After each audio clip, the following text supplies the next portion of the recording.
mind.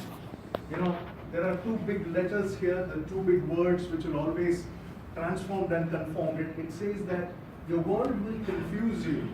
Your world will tell you. I mean, if you ask anybody who is in the IT space, the big important thing which is going on right now is a world of digitization. Everything that you would do is lead to your mobile phone. You know, even so in the next 10 years, we don't need to have an AC remote. You know, we can just sit here and control the temperature not only of where we are sitting, but somewhere at our globe. There were a group of engineers who were working on a technology which will eliminate drivers altogether. And they are planning by 2020, the Uber cars will run without drivers. So you have this fear. When we are talking facts and data, God is telling, you know, come, sit in my presence. You know, it's so difficult to understand. Yeah. God expects us to be separated for Him. You are a chosen people. You're a royal priesthood, a holy nation. When God has called you, when each of you are members of a church, He's asking you to be a priest. He's asking you to serve. He's asking you, you know, that your orders 22 to 23. It says, for he who was a slave when he was called by the Lord is the Lord's free man. Similarly, he who was a free man when he has called in Christ slave.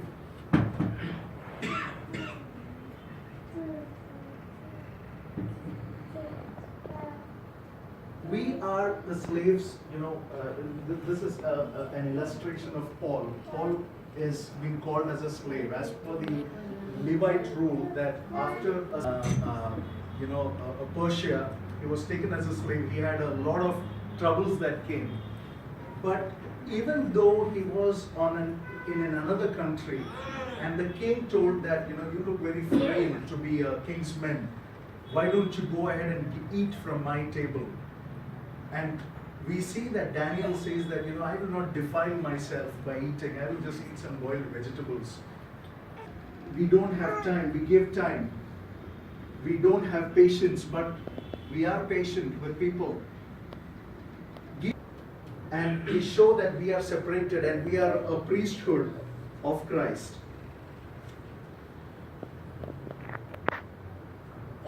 Why does God call us?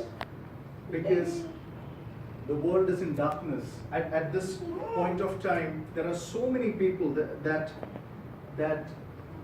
is being lost. And we as His children, we are being called to represent Him. You know, let's take for an example, in the life of Jonah, we see that when God told them to go ahead and, you know, go to Nineveh now, they are extremely bad people. I mean, you might have seen certain cell phone videos. They are the kind of people that you see now. They were the same type of people they were.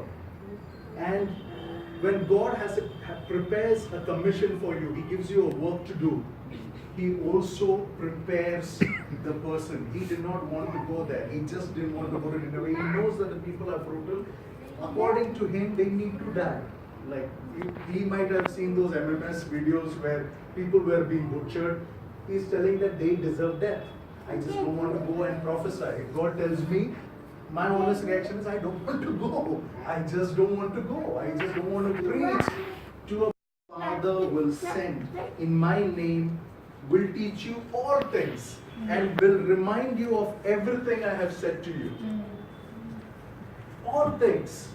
It doesn't mean, you know, teaching you to preach or teaching you to sing in the church. It means all things. If the guy is a doctor, God will bless. And he was, you know, he was taking care of the sheep because he was a murderer. You know, he just didn't want people to know that he committed a murder.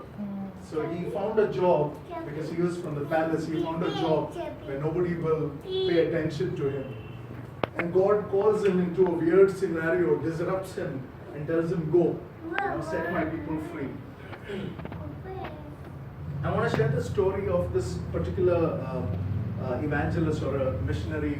His name was Doug Nichols. He had come to do missionary work in India.